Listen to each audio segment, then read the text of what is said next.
तो हमें क्या करना चाहिए? धर्म के कार्य को कर लेना चाहिए। कल की कथा में मैंने कहा कि हमारे पूर्व मुख्यमंत्री जी ने भी शायद कथा में ये सुना है कि वृक्षारोपण परम धर्म है, प्रशस्त करता है मार्ग को मोक्ष के। तो प्रतिदिन एक वृक्ष का संकल्प उनका है, आप भी संकल्प लीजिए। मुझे ज्ञात हुआ कि गत वर्ष कृष्ण जन्मोत्सव समिति के द्वारा बहुत दिव्यता के साथ 5 वृक्षों का रोपण किया गया था, और वो 5 वृक्ष उनकी सुरक्षा के लिए जो उसका घेरा होता है, उसको वृक्ष की सुरक्षा का उसका अंग्रेजी नाम तो हम जानते हैं, हिंदी में जो भी आप उसको क्या कहते हैं, गार्ड कहते हैं, यानी पेड़ की रक्षा करने वाला। तो वृक्ष की रक्षा करने वाला उसके सहित इस समिति ने लगाए, और लगाए ही नहीं, केवल क्या किया, उसका पोषण भी किया, रक्षण भी किया।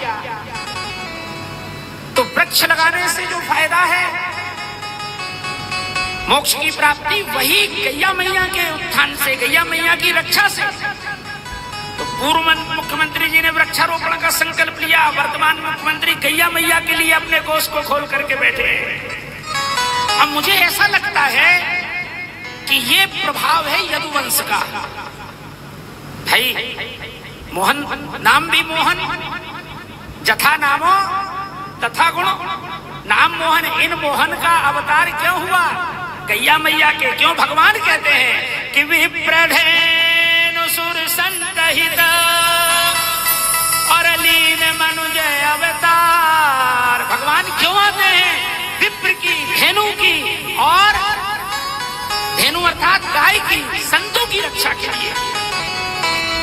कितनी व्यवस्था परमात्मा ने दी।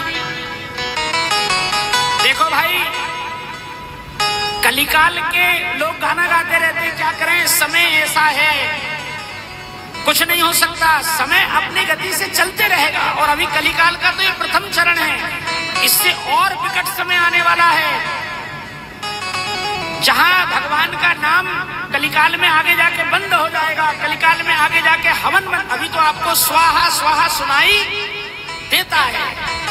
तो आप भाग्यशाली हैं जो इस वर्तमान समय में आज हम बैठ करके कथा सुन। पेन जैसा समय आएगा जो कल की कथा में आपको कथा होगी, लोग बंद करा देंगे।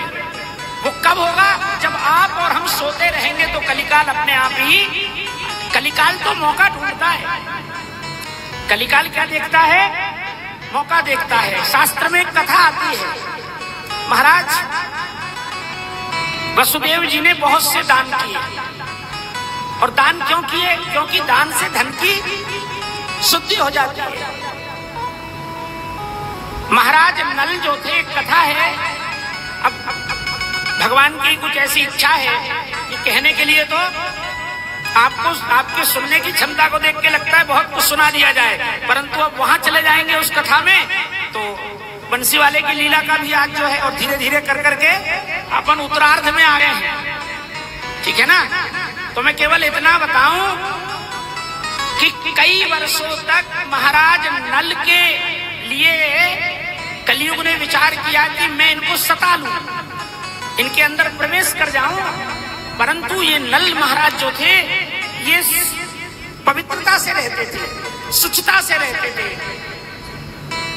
तो कलिकाल वर्षों तक पीछे खड़ा रहा, परंतु उनको परेशान नहीं कर पाया। एक दिन क्या हो गया, एक दिन महाराज नल लघु शंका करने के लिए गए। देखो कितनी छोटी छोटी सी चीजें हमारे धर्म के लिए, हमको अपने रक्षण के लिए कथाओं के माध्यम से प्राप्त होती है।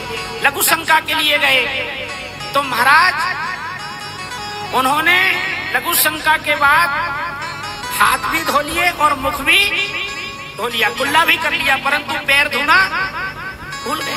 और पैर धोना भूल गए तो कलयुग ने उनके अंदर प्रवेश कर लिया।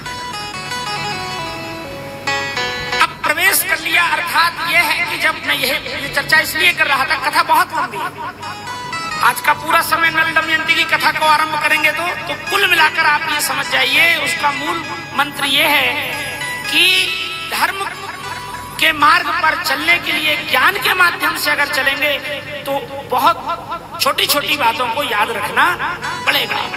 और छोटी सी भी अगर चूक हो गई तो जीवन हमारा बिगड़ जाएगा।